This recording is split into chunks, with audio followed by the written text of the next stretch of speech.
Every morning in Africa, a gazelle wakes up knowing it must outrun the fastest lion or it'll die. Each day a lion wakes up knowing it must outrun the slowest gazelle or it'll starve to death. Do you know it really doesn't matter whether you're a lion or a gazelle?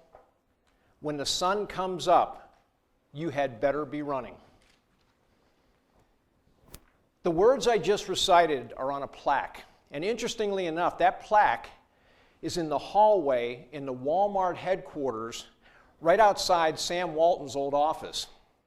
And of all the inspirational verse that they could have put on a plaque on the wall in the executive area, those are the words that the executives see every day when they walk out of their offices to do battle in retail competition.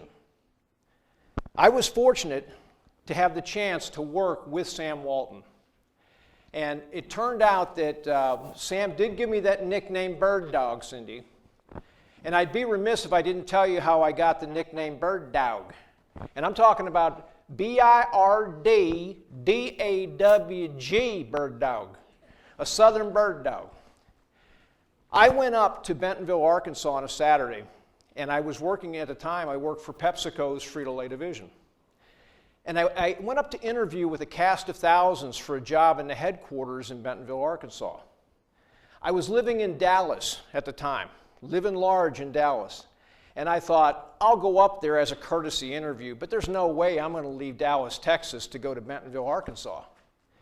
Well, I go through these interviews with a cast of thousands. They had this chief merchandising officer, the head of operations, the head of human resources. And at the end of my interview with the chief operating officer, I noticed that he was looking over my shoulder into the doorway. So naturally, I followed his glance back, and there's this old guy standing in the doorway wearing coveralls. The kind of coveralls that you might see on an auto mechanic. But it was Saturday morning, and then it hit me. I thought it was a janitor. And it turns out it was Sam Walton. And Sam Walton comes waltzing into the room, and I was introduced to him by the COO with an eloquent Southern accent. He says, "Mr. Sam, this is Mike Bergdahl."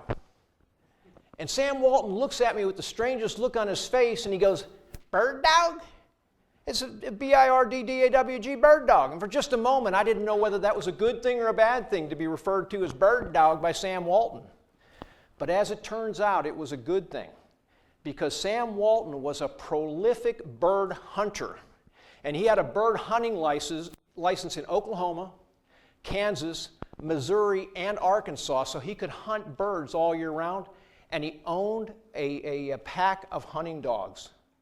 So in that moment, I was instantaneously endeared to the most successful merchant in the history of the world when he called me Bergdahl. And that name has stuck ever since. It turned out, and I didn't know it at the time, Mr. Sam was my mentor. Because what he was doing is, a mentor is a teacher, an experienced teacher. And over my lifetime, since I worked with Mr. Sam, I counted them up one day, and I actually listed my mentors in the back of my book, High Expectations. I had 36 mentors over my career. How many mentors do you have right now? You have one mentor? Well, I would expect if you don't have a mentor, you need to find one, because one of the fastest ways for you to grow is to find a mentor who can show you the ropes and teach you the way. If you can tell them where you want to go, they can help you get there. So one of the best lessons I can give you here today to start out with is explore mentorship. Now, I know your parents were like my parents when I was sitting in the same chair you are, but because we both know that our parents are clueless, right? They don't, what do they know? They're parents, right? Parental units, we used to call them, right? But I learned some of the best lessons that I learned from my mentors, my mother and father. My father was a prolific speaker, and my mother was a writer who wrote for small business. She wrote actually for a newspaper. And I became a writer, and I became a speaker, and they directly influenced me. And so you'll find in your career, if you want to accelerate your growth, if you want to move faster than you could ever move before, find mentors who will help you. And they will take you further than you can go by yourself. It's like synergy. At Walmart, one of the things they did I thought was fascinating is every meeting that they hold in all their stores, in all their distribution centers, and in their home office, they start the meeting out with a Walmart cheer. Now, since you don't work for Walmart, does anybody here work for Walmart? Where are you? Right there, there you go. You got a head start. I'm talking to you. He would do a Walmart cheer. And what he would do, I'm not going to ask you to do it here today, but Sam Walton would get up in front of the auditorium and he'd say, give me a W-A-L-M-A-R-T. What does that spell? Walmart, everybody would call back. What does that spell? Walmart. And he'd ask the question, who's number one? And everybody in the whole place would call back, the customer. The customer. The answer wasn't Walmart. The answer was the customer. And that's the story of Sam Walton and Walmart, a singularity of focus on one agenda and one agenda only. And it's the customer. And that's the Walmart cheer. Now, I have to say, this is IUP, right? I mean, I have a right to ask you to do the IUP cheer. Okay, are you willing to do that with me if I do the cheer? I'll take that as a no. Anybody got a yes? Anybody say yes? I heard a yes, so we're going to do it. I'm going to say, what am I going to say? We are, and I'm going to ask this side of the room to say Crimson, and once they say Crimson, I want you to say Hawks. Dr. Camp told me you were trainable. I hope we're going to find out that's true. You ready? We are. We are. We are. Go.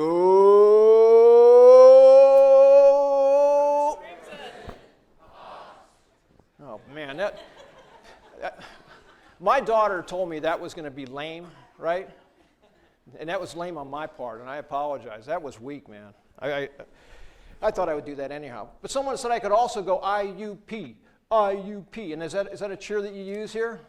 Is there a lot of esprit de corps at IUP? There should be. You guys are lucky to be in a business department, business and technology department that's world class. Not many departments of this type have the diversity strategy that your business department has here. There's people from all over the world. How many of you were not born in the United States?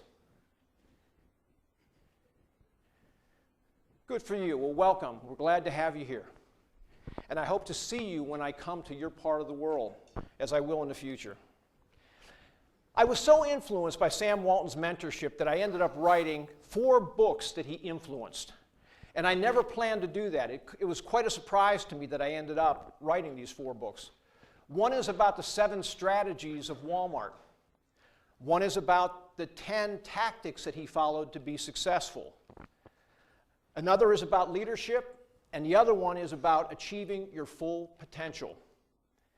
And the book that I'm going to talk about today is the last one, about high expectations are the key to everything.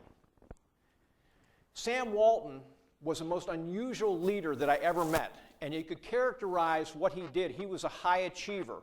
If he did anything in life, from the time he was a young kid to the time he was in college to the time he was in business, he was a high achiever. He wanted to be the best of the best. He didn't want to be average. He didn't want to compare himself to an average peer group. He wanted to be the standard by which other people would be judged. And he had an interesting way of leading. He never asked anyone to do anything that he hadn't already proven that he would do himself. To that point, I went into the headquarters on a Sunday morning at 6 o'clock in the morning one time because I had a recruit there, and guess who was sitting at his desk? Sam Walton, 6 o'clock Sunday morning. And so I asked the question that inquiring minds want to know, why are you here? And he said, I came in to look at Saturday night sales reports on Sunday morning, and I'm going to stay here until 10 o'clock when I go to church. He had a work ethic that was second to none. And I had a chance to see that. And he was a high achiever. And when you were around high achievers, you know what that does to you? It makes you want to achieve at the highest levels also. he had very high standards. In everything that he did, he set the bar high. And what he believed in leading people was this: everybody in this room, myself included, has withheld potential. And what Sam wanted to do was tap into that withheld potential. And what he would do is he'd make you almost feel guilty. If he asked you to do something, you did not want to let him down as a leader. And so you would do whatever it took to achieve the goal he set. And he set the bar extremely high, and especially in the area of customer service. Did you know Walmart has 2.2 million employees? World's largest company. How would you like to be in charge of making that payroll and having to pay those paychecks for 2.2 million people every day of the year? From a finance standpoint, that's a nightmare. They have 11,450 stores in 27 countries now, and most of their growth now is international. Anybody here is majoring in IT? Do you know who has the largest private IT systems in the world? Well, that would be Walmart. Do you know who has the largest IT systems in the world? The Pentagon. Walmart is second only to the Pentagon in the scale of their IT systems. And what's interesting about their IT systems is everything they do with their IT systems has one focus. It's customer-centric. They ask themselves the question how to leverage technology to improve the service experience, period. When you walk in that Walmart pharmacy here in Indiana, PA, walk in there and look at it and realize they have 7 distinct technologies designed solely to improve the customer experience in the pharmacy so that the pharmacist can work with the patients. That's what they call them. Not the clients, the patients. So you can get one-on-one time with the pharmacist. 120,000 products. 200 million customers a week cross Walmart's thresholds. And their sales are in the neighborhood of $482 billion with a B dollars this year. Within the next year or so, they're going to eclipse, I like this, $500 billion with a T dollars a year in sales annually. That's a big number, $500 billion. Unfortunately, they only eke out a profit of 3.5%. And I don't want you to feel sorry for them, because 3.5% of $484 billion is a big number. You know, I didn't major in math, but I think that's somewhere in the neighborhood of $16 billion of profit a year that come to the bottom line for Walmart with only 3.5%. How many bankers would be happy with a 3.5% return when they invest $484 billion? But the Walmart guys are. In order to achieve these kind of goals, the company has high expectations, which is our topic today.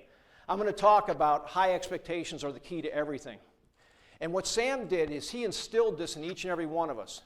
They had 7 strategies: price, operations, culture, key item promotion, expenses, talent, and service.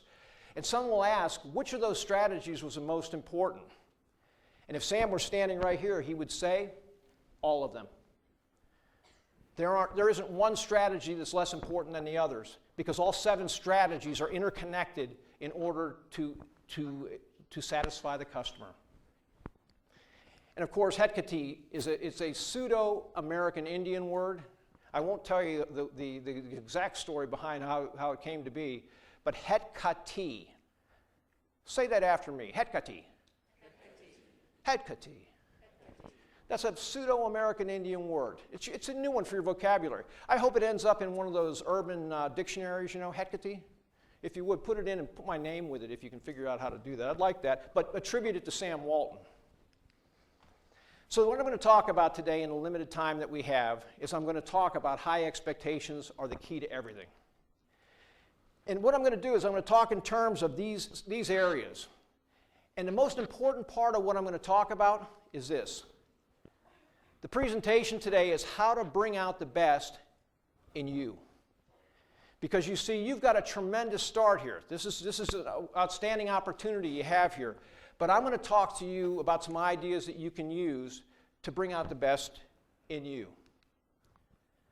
My question of you is this: are you a willing protege? Because if I'm going to provide some mentorship for the next almost hour, are you willing and interested to learn, to open up your mind to new ideas? If you are, say yes. I'm going to have you go a step further. I want you to repeat after me. I am a willing protege. Very good. They are indeed trainable, Dr. Camp. So, create a personal strategy. I'm a storyteller, you're going to find out very quickly here, and I hope you enjoy stories because I got a feeling that my experience has been audiences quickly forget the facts you give them, but they rarely forget the stories. And that's why you use stories. When you make presentations, present your facts and back it up with great stories, and everyone will perceive you made a great presentation. And I hope that's what happens today. I want to be the first to congratulate you. How many of you are freshmen? Sophomores? Juniors? Seniors? Grad students? All right, we've got a nice cross-section. You're in the top 10% of the people in the world, you know. You may have a C-plus average, but by God, here today, you're in the 90th percentile. 93rd percentile to be exact. You're out ahead of 93% of the people in the world who don't get to go to college. You have an opportunity that is very unique, and you need to leverage that opportunity. But just getting the degree in itself isn't going to take you to the promised land. What are you going to do when you graduate? Because the same kind of intense learning environment you've been in through high school and through college and through your master's program, you'll go through in life. You want to set yourself up to be a continuous learner. Because out in the world, when you go out into the work world and start to go out to try to gain employment, do you know who your competitors are going to be for opportunity? Look around the room. Okay? What are you going to do to set yourself apart? Okay? I'm an HR executive, and I've got resumes from 5 people who went to IUP, and they were in the IT area of major. What differentiates you from the other 4? And my reason for asking you that question is this: you can make a choice today to make sure the answer to that question is substantially different, because you've made a choice to set yourself apart from the herd average. You don't want to be like everybody else. What you want to do is prepare yourself the way you are today out in life, prepare in advance of future opportunities so you're the natural choice. Here's me. When I graduated back in the, well, most of you probably weren't around then, but it was a long time ago. There's only a couple of people in the room that were around when I graduated, right? But I majored in sociology. Okay? So the point is, there is hope. Okay? There's hope. I did well. And I thought when I came out, I didn't know what I was going to do. I hadn't prepared myself. Do you know what I wanted to do when I graduated? My wife and I were going to go to work on an Indian reservation. This is the early 70s, okay? We just came out of the 60s. It's early 70s. We were idealistic. We wanted to go work on an Indian reservation and help people. Well, we were missing one of the prerequisites for that job. You have to be an American Indian, okay? I couldn't fudge that factor, and so we weren't able to get a job there, so I was relegated to step into business, and I went into HR. I didn't know what I wanted to do short term, but I can tell you this: I knew what I wanted to do long term. I had a vision, and that vision wasn't realized till 25 years later. My father sat down with me, and he told me this, and I'm going to tell you, and I hope you take this to heart. The single most important skill you can have as a business professional, bar none, the single most important skill is your ability to get up in front of a group and present your ideas. And if you can do that, you'll go further than all of your peers. So if you find yourself like a lot of people who are thrust in that position of getting up in front of an audience, you ever hear the story of the guy that goes to the funeral and he's asked to give the eulogy? And he says, "I'd rather be the guy in the box. I don't want to give a speech. People hate speeches more than they hate death. But that's a skill that'll take you further. And I wanted to be a professional speaker from the time I was your age. And the first time I stood on a stage professionally in an international venue was in Cologne, Germany, 25 years after I set it as a goal. Now, most of you are probably thinking, geez, 25 minutes from now is what I'm thinking about. I'm not thinking 25 years out. I'm going to be self-actualized today. But it took me 25 years. Are you willing to forego 5 years, 10 years, 15, 20 years, whatever it takes to achieve your goal? Because that may be what it takes. Because you have to prepare yourself in advance. What if I just got out of school and I'm standing here in front of you trying to give a speech like this and I had no experience? Well, with that goes no credibility. You wouldn't want to hear what I have to say. And that's what I did. And I'm not setting myself up as any great example. I'm just telling you my story. Here's some disheartening statistics for you that I found that I think are kind of eye-opening. Because some of you are already interviewing for jobs right now, aren't you? Getting ready to go out in the world. Anybody land a job yet? Their first professional job? Well, congratulations if you did. But look at these statistics. 30% say they'll be working elsewhere in a year. 60% don't respect their boss. 50% different values in their employer. 60%, 70%. Look at those. It's disheartening to see those kind of statistics.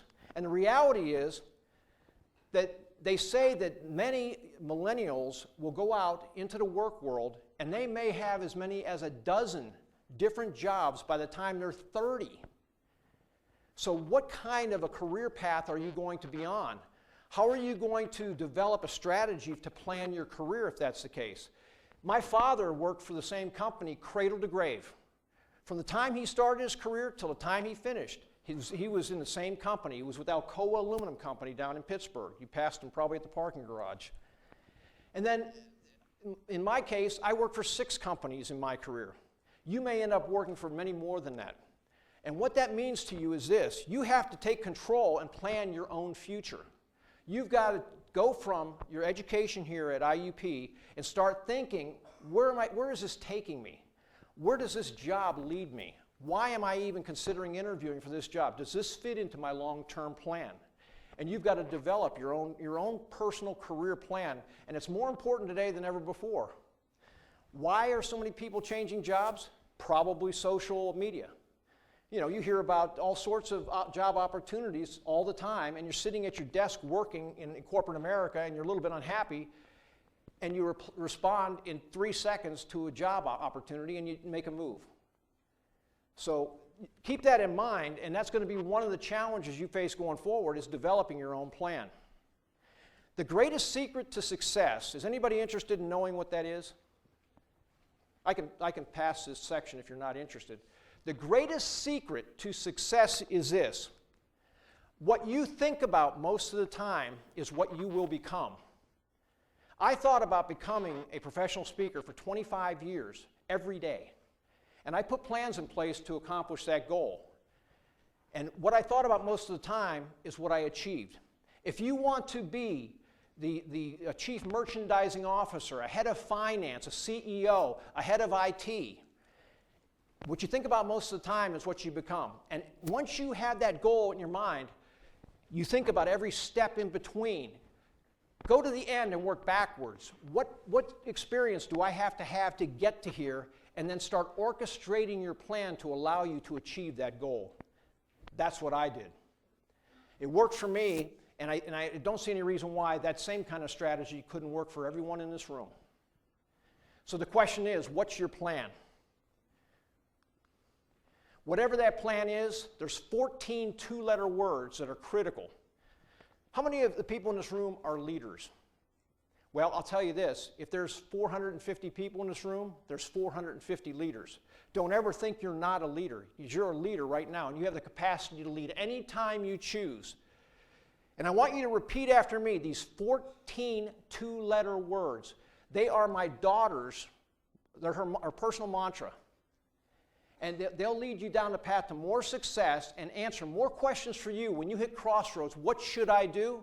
Repeat after me. If it is to be It is up to me to go do it. And the point is, don't wait for someone else to provide leadership because it ain't going to happen. Take leadership in your career and make it happen on your own initiative. If it is to be, it is up to me to go do it. And if you're smart, you'll write that down and remember that. And every time you're trying to figure out, what should I do? You know, when you're working on a project for school, when you have a test coming up, if it is to be, it is up to me to go do it. And keep that mantra in your head, and constantly it'll set you apart from your peers. And that's one of the mantras that I use for my personal life. Control your own destiny. What did you want to be when you grew up? You remember when you were this tall? You know, were you interested in being a police officer? You know, fireman, a ballerina, an astronaut, an actress? What did you want to be when you grew up? And you know, like I told you, I wanted to work on an Indian reservation. I didn't do that, okay? But I didn't think about that from the time I was this tall, because that would have been stupid. But what did you want to be when you grew up? And what are you going to be what you thought you were going to be when you grew up? Probably not. My daughter, when she was growing up, she wanted to be a doctor. And you know what she did? She got a degree in finance from the University of Pittsburgh. And she ended up moving 1,300 miles to find a job. There's a lesson for you. How many of you are willing to pick up and move across the country to find opportunity if you have to? It's interesting, I live in Western Pennsylvania, by the way, you know. So a lot of Western Pennsylvania people grow up here, stay here, and they die here. I'll put it this way, I own graves. I bought graves, so I'm committed. I'm planted here, one way or the other. But she had a degree in finance. She went to Houston, Texas, found a fantastic job. She went back to school at night and got her MBA, and over a period of time ended up getting a 6-figure income at a great company. She did fantastic. I was so proud of her. I thought, you know, I took all the credit. It had to be Dad, right? But she wasn't happy. She began studying at night, studying the MCATs. And she took the MCATs with tutoring and finally got her scores, and she applied to medical school. And they told her, we can't accept you unless you go to pre-med for a year because you don't have enough biology and chemistry and physics and all the things that you need to get into med school. So she did it. She went and took classes in pre-med for a year to prepare herself for that opportunity. She's now in med school, and she's in Grenada, down near South America, going to med school. And what she did is she gave up all this income and all this prestige working for a great company and took on debt in order to go to med school. And I don't know where she got that kind of intellect from, because she didn't get it from me, but she took the position, if it is to be, it is up to me to go do it. And so she is on her way. She wants to become a doctor of oncology at MD Anderson Hospital in Houston, Texas. That's her vision. She set a goal out in front of her, and she's going to achieve that. And that's a fantastic example of a success story. So what you're doing today may not be what you want to do long term, but figure out what that is and you can work your way to it. Choose to pursue. As young people today, there's so much opportunity for you to do whatever you want to do with your life. Don't live the life that someone else thinks you should live. Go out and live the life you want to live. You know, choose to pursue your dream, your vision, your destiny. Because each of us has a destiny planted in our heart, I believe. And mine was to be a speaker. And I knew that. And I could feel it, and I had passion for it. What is it that you have passion for? I want to share some inspirational words with you, if my memory works, that are for people like my daughter who want to take the uncommon route. But it's for people like you too. And the inspirational words go like this. I do not choose to be a common man or woman. It is my right to be uncommon because I can. I seek opportunity, not security. I do not wish to be a kept citizen, humbled and dulled by having the state look after me. I want to take the calculated risk, to dream and to build, to fail and to succeed. I refuse to barter incentive for a dole. I prefer the challenges of life to a guaranteed existence, the thrill of fulfillment to the stale realm of utopia. I will not trade my freedom for charity, nor my dignity for a handout. I will never cower before any master, nor bend any threat. It is my heritage to stand strong, proud, and unafraid, to think and act for myself, to enjoy the benefit of my creations, and to face the world boldly and say, this with divine help I have done. All of this is what it means to take control of your own destiny to achieve your dreams. How many of you want to achieve uncommon results in your life? About half of you. What about the other half? Take control of your own destiny. That's the message. And if you do that, you'll achieve uncommon success in life, whatever you choose to do. Choose to make a difference. Do you want to make a difference in the world? Wouldn't you like to look back and say, I made a difference in the world? I'm not saying that you have to change the whole world, but change the part of the world that you influence that's right in front of you. Do you think that the Stovers are making a difference in the world by the contribution that they've made here and elsewhere? This is not the only thing that they do. This is one of the things that they do. They're making a difference in the world. And this is their choice of how they're making that difference, and you can do the same thing. You can make a difference in the world. There's a guy in Pittsburgh, a friend of mine. His name is Dr. Jim Withers.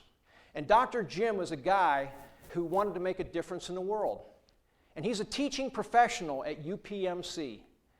And you know what his real passion is? You know what he really liked to do? He wanted to do street medicine. He wanted to go out on the street at nights in Pittsburgh, Pennsylvania, and crawl under the bridges and in the alleyways and provide medical services to the homeless on the street. He first learned about this when he went to Calcutta, India, walked up to the mission door and knocks and says, could I please speak with Mother Teresa? And guess who came to the door? Mother Teresa walked to the door and he was forever changed. But he already knew in his heart that he wanted to do something to help the impoverished. And so the only way he could do it as a UPMC teaching professional was to do it at night. And since he started this mission of street medicine, it's now called Operation Safety Net, and they've opened up Operation Safety Net branches in other cities as a result of his work in Pittsburgh. And so the message for you is that you too can be one of those crazy ones. Think about these people. All of these people achieved uncommon success in the world. They made a difference in the world. And how about this guy? Anybody familiar with that name? He kind of made a big difference in the world, and he went to what school? He went to IUP. My question is, why not you? If he could do it, why can't you do it? Why aren't you the next one with the great idea to make a difference in your world? And I don't expect I'm going to be Sam Walton and be worth $100 billion and running a company that's that large, but I'm going to try to make a difference in the world where I can. And what I do in my difference is I get a rare opportunity to minister to souls, to mentor young minds, to make a difference in your world.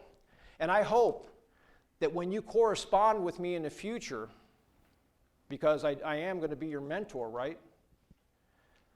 Please connect with me and stay in touch. And I'd be happy to try to help you any way that I can. I have to give back, and so will you. There's a point in your life where it's time to give back, and that's one of the reasons why I'm here today. Are you my normal audience? No. I'm not saying you're abnormal. What I'm saying is my normal audience is business people at business conferences, wherever I might be. And this may be an opportunity for you, but I'm here to tell you this is an opportunity for me. You don't know how much I enjoyed preparing for this opportunity to be here today. And all I thought about was you. And what can I do to make a difference in your lives? And so I hope you take these messages seriously. What about you? Steve Jobs had called these people the crazy ones, the ones who want to make a difference in the world. And he has this quotation that I love, and I want you to think about it from your perspective. Here's to the crazy ones. The misfits, the rebels, the troublemakers, the round pegs in the square holes. They're the ones who see things differently. They're not fond of rules, and they have no respect for the status quo. You can quote them, disagree with them, glorify or vilify them. The one thing you can't do is ignore them, because they change things. They move the human race forward. And while some may see them as the crazy ones, we see genius. Because the people who are crazy enough to think they can change the world are the ones who do. Choose to make a difference in the world. Make a difference in the world. You can do that. You don't have to just go out and get a job and be dissatisfied and unhappy. You can go out and have the career that turns you on. You can pursue your passion. And I encourage each and every one of you to put a stake in the ground today and say, it starts now. I want you to do it.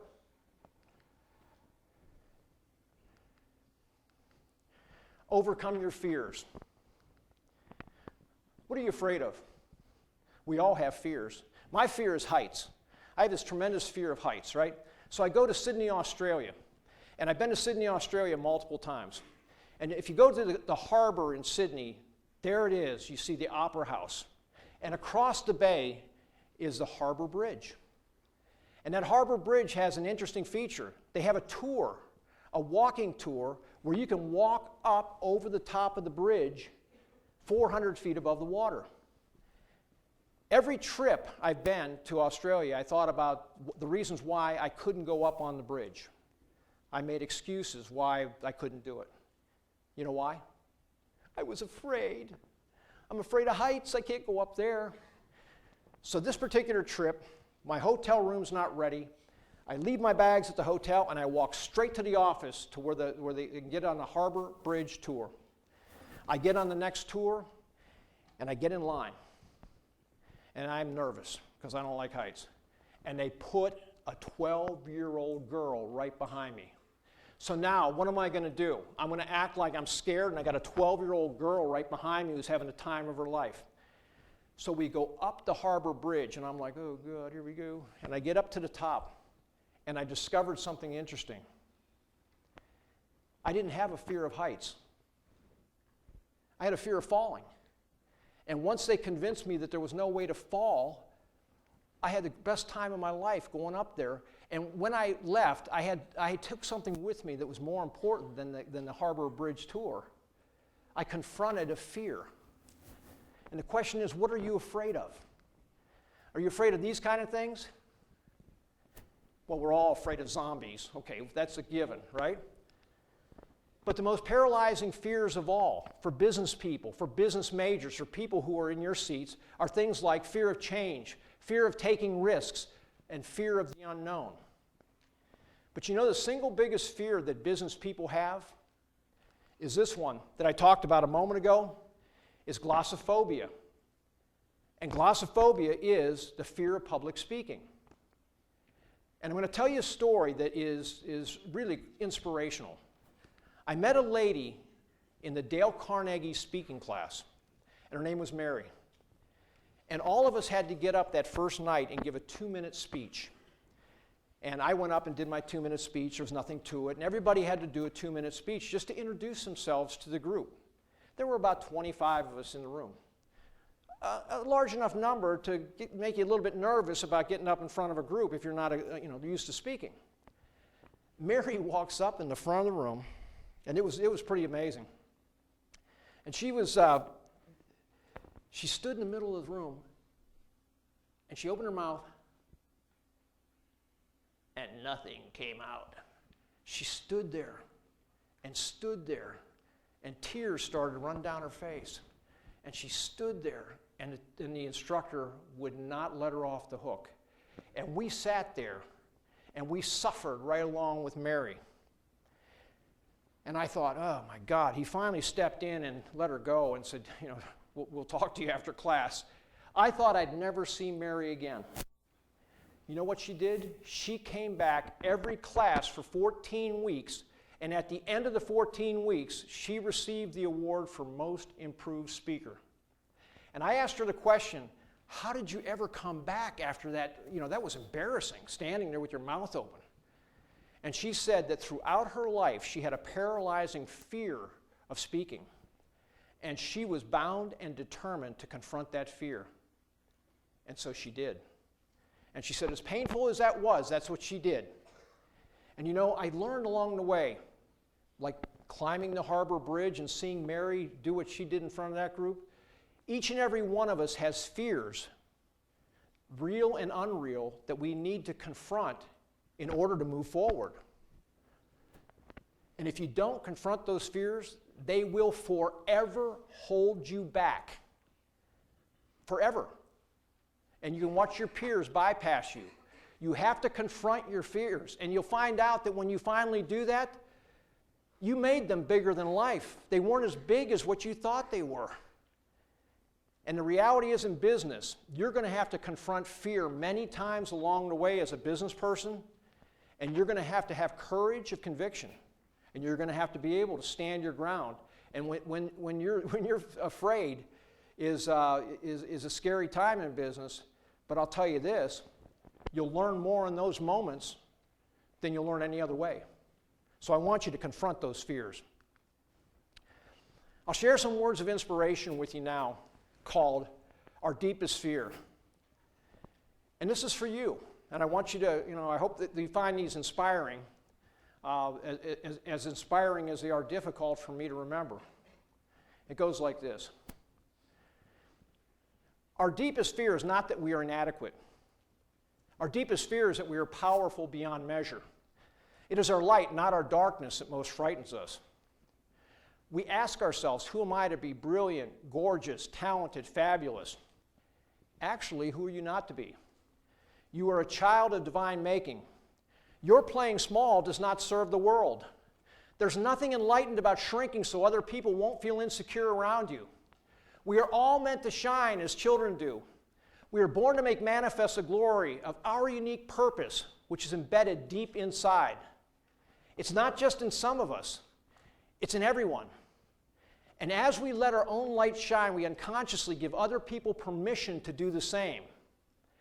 As we are liberated from our own fear, our presence automatically liberates others. Confront your fears. And you have fears right now that you're dealing with as students that are unrealistic. They're not real. You have unreal fears that you're allowing to control your life. I want you to step back. I want you to confront those fears and overcome them. And then I want you to send me a message to let me know what you did. Okay? Is that a good deal? Will you do that for me? Trust in your own ability. Have you ever failed? How many of you have failed? How many of you failed that econ class? You know the one. Okay, I did. I failed that class. When I made my first effort to write a book, my first book failed. I've written 6. The first one failed miserably. I wrote a book that nobody would want to read, and for that reason, no publisher would want to publish. It was a terrible book. I spent 6 months of my life. I wrote 100,000 words, 300 pages of manuscript, and it failed. It was just failed. And it was hard for me to take. The book was called Lessons from the Landfill. That's a real page turner, isn't it? Lessons from the Landfill. I gotta go get that one. I'm sure that's on Amazon. I don't really want to attribute my name with it. That's why my name is so small at the bottom, because it failed. And to use a term that I've used in the past, it was an epic fail. It was like a skateboarder going over the railing, and it was that kind of an epic fail. And I didn't know if I could ever write again. It was that big an issue between my ears. I said, there's no way that I'm going to be able to get back in the saddle and ever write again, because I attributed that as I am a failure. I failed, so I am a failure. And so what I did is I didn't want to write again.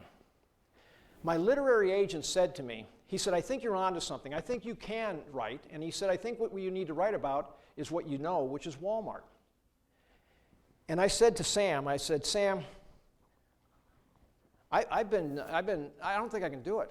I said, I don't have it in me to sit down for 6 months again and fail again. And he talked to me about it and convinced me to try. And I sat down, and I had nothing short of divine inspiration. I wish I could tell you the whole story behind it. I had divine inspiration. I came up with this idea for the 7 strategies of Walmart that are covered by an acronym called POCKETS.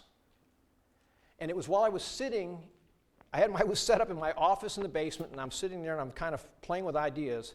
And once that came to me, and by the way, I'm not smart enough to come up with that. That's why I say it was divine inspiration.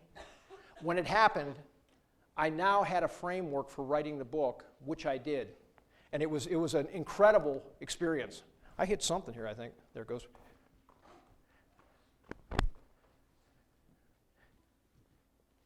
You lost some power here, Adolf. That's okay. But I ended up writing 4 more books. And my first book was about the strategies of Walmart. That book went into 11 languages, and it was immediately following my failure. It could be this cord right here, because I've been dancing all over it. Yeah, I disconnected, didn't I? Thank you for that. And what I learned from that whole experience is this. When you fail, you learn lessons about your character that will define who you are today and on into the future. And if you fail in life, which by the way, each and every one of you will experience failure in your career, in your life. And when that happens, don't think of yourself as a failure. Think about, what can I learn from this experience to make me better? Okay. There we go. And so I want to share some more inspirational words for you about failure. And they go like this. If you think you're beaten, you are. If you think you dare not, you don't. If you'd like to win but you think you can't, it's almost certain you won't. If you think you'll lose, you've lost. For out in the world we find, success begins with a person's will. It's all in a state of mind. If you think you're outclassed, you are. You've got to think high to rise. You've got to be sure of yourself before you can ever win the prize. Life's battles don't always go to the stronger woman or man. But sooner or later, he or she who wins is the one who thinks they can. The one who thinks they can. If you think you can be successful, you can. It's a choice that you make. If you allow fear to derail you in life, then you will ultimately become a failure, because you will experience difficult times and you will experience failure from time to time. And what you need to do is what these great people did, like Steve Jobs. Remember Steve? He was fired. He was fired from a company he started. He was the founder of Apple and he got fired. I'd say that's a big failure. And he said it was one of the best times in his life, and he learned more during that time, and it freed him up to think more creatively when that happened. So it was a good thing that came out of a bad situation. You need to continue to always believe in your own ability, period. If you don't believe in your ability, no one else will believe in it either. And so what you have to do is you have to go through life, and maybe you have to have a lot of positive self-talk, a lot of affirmations. In fact, I have a commercial interruption. I have on my website free affirmations, 1 a day, 365 of them that you can sign up for, and you'll receive a leadership affirmation from me every day of the year, which are designed to do just this, to give you the feeling, to help you believe in your own ability. One of the ways you convince yourself is to never use negative self-talk. Always use positive self-talk or affirmations. Avoid the naysayers. You know who the naysayers are, right? You know the ones when you come up with a good idea, they throw cold water on your good idea? Happens all the time in business. Oh, we tried that before. That'll never work. Do you know who never did that? You know who was not a naysayer? Sam Walton. You came up with an idea, he'd say, it could have merit. Let's develop that idea. Even if it wasn't such a good idea, he'd say, let's develop that idea. Maybe we can take it somewhere. Do you know that when Sam Walton, in his early days, when he was trying new ideas, and people were telling him this wouldn't work or that wouldn't work, well, they were usually right. Because he admitted that in the early days when he tried new ideas, 9 out of 10 times, he failed. 9 out of 10 times, Sam Walton, who became the world's richest man, failed. He said it was at 1 time out of 10 when he succeeded that made all those other failures worthwhile. When he started Walmart back in 1962, he built a big store in a small town. The town only had 1,500 people. The banks refused to lend him money because they said he was destined to fail, because a store that size would never succeed in that small town. The suppliers would not sell him product unless it was COD, cash on delivery, because they were certain that they were going to get left holding the bag when he failed. And the customers in that small town, Rogers, Arkansas, they thought he was crazy. How can you build a big store like this in a town? We only have 1,500 people. We love the store, but there's no way it's going to succeed. And you know what's interesting about that story is this. Sam Walton had a vision. And his vision was to provide low-priced products to rural America. And what they were thinking was they were going to draw from the traditional population for a retail store in that town. But Sam was planning to draw from a 50-mile radius. Because you know what farm people do? Remember those old cowboy movies where the ranchers would come into town once a week to buy provisions?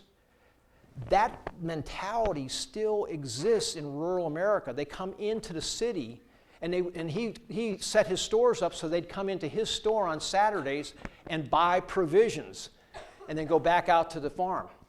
And so his first store was wildly successful, and the stores after that were wildly successful in rural America. This same year is the year that Woolworths opened its first store, Kmart opened its first store, Target opened their first store. All of those three had strategies in urban areas. And Sam didn't even enter urban areas till 20 years after he got done working on the rural communities. And those retailers didn't even see Sam Walton coming. In the end, it was Sam who had the last laugh because he became the world's richest man. When he died, he was worth $100 billion US. And one of the reasons you never saw it attributed to him as being the world's wealthiest man is he skillfully divided up his $100 billion and he gave each of his children, this is a nice dad, he gave each of them $20 billion. So his 4 kids all had $20 billion each, and he kept 20 for himself. And today that wealth has grown to over $150 billion that the family is worth. And this is from an idea from naysayers were telling him that his strategy would not work. And that's going to happen to you in your life. People are going to tell you that this strategy or that strategy isn't going to work. What they're telling you when they say that what you're suggesting won't work isn't that you can't do it, it's that they can't do it. And what I would say to them is this: tell them to get out of your way while you go do it. Because you can. Don't listen to the naysayers. And there's plenty of them out there that are unhappy at times with your success. And this is for everybody that experiences critics, people who are telling them that their idea is not going to work. And it's inspirational words again for you. And it goes like this: it's not the critic who counts, not the man or woman who points out how the strong man stumbles or where the doer of deeds could have done them better. The credit belongs to the man or woman who's actually in the arena, whose face is marred by dust and sweat and blood, who strives valiantly, who errs and comes up short again and again, because there is no effort without error and shortcoming.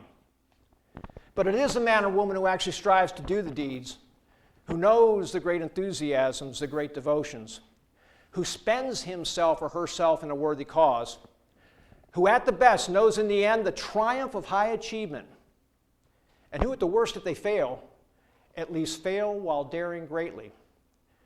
So their place will never be with those cold and timid souls who know neither victory nor defeat. The critic. And that's my message for you about the naysayers. Don't listen to the critics. If you believe you can accomplish something, go out and prove it. You can do it. And you'll find plenty of opportunities. In fact, sometimes when someone criticizes what you're doing, it gives you an out to say, oh, I'm not going to do it now. And don't give people to have that kind of power over you, because you can accomplish anything you put your mind to. What's the greatest secret? What you think about most of the time is what you become. And that's true. You can accomplish anything that you want to accomplish if you believe it. I've talked about all these different ideas for you for bringing out the best in you. I've got one left in these last few minutes. Cindy, in these last few minutes that we have. And it's called Believe the Best is Yet to Come. And I'm going to share a story with you. It's July 7th, 2003. And July 7th, 2003 was a day that changed my life. And it changed the life of my family, and it changed the life of my wife. It was a day that my wife, Cheryl, had a stroke. And she was paralyzed. And she remains paralyzed to this day. She was in a coma for 10 days. She stayed in the hospital for 6 weeks. She had to have speech therapy. She had to relearn how to walk again. And over the last 12 years she's had more than 1,000 physical therapy sessions twice a week for all those years. Think about that for just a second. And it changed my life on so many different levels. I had to become Mr. Mom. I had to drive the kids to soccer practice, and I had to be the one to cook the meals, and I had to get the groceries, and I had to do the laundry, and I had to go from being a hunter-gatherer, the proud hunter-gatherer, to now being a nurturer. And it changed me. And you know what's interesting about that story? Is it changed me for the better. By facing adversity, triumphing over tragedy, overcoming all of the different obstacles that we had, I became a better father. I became a better husband. I became a better provider as a result.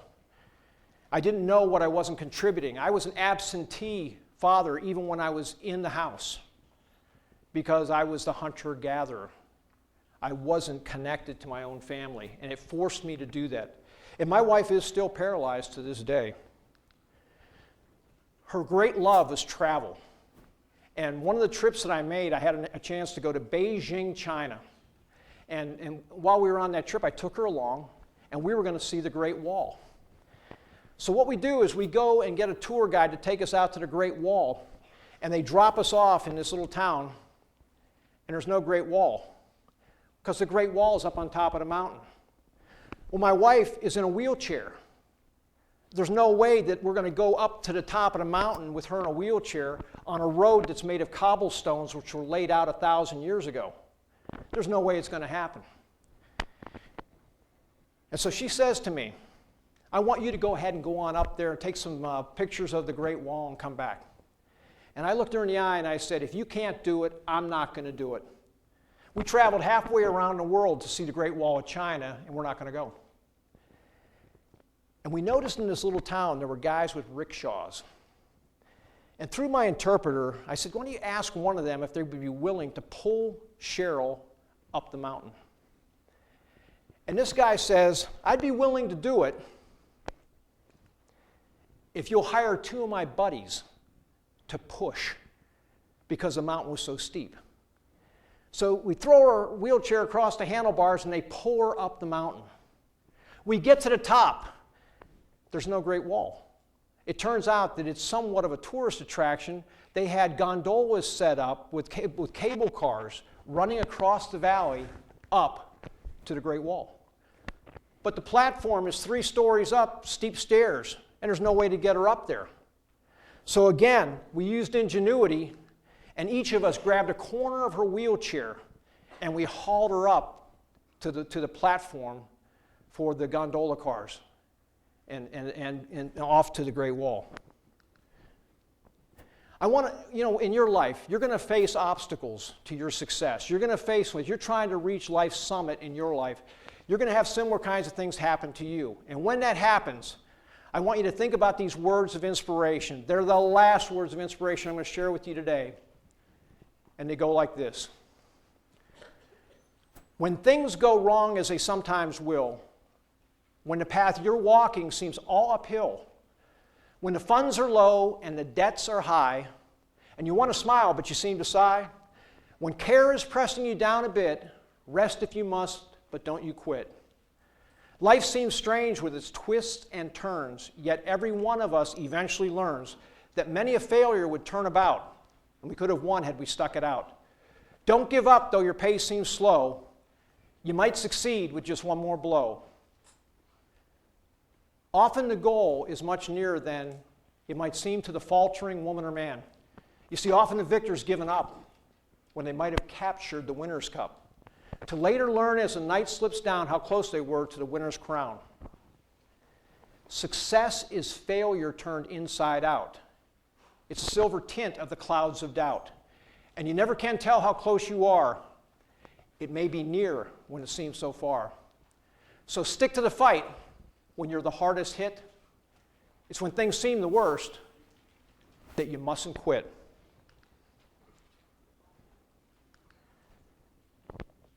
Thank you.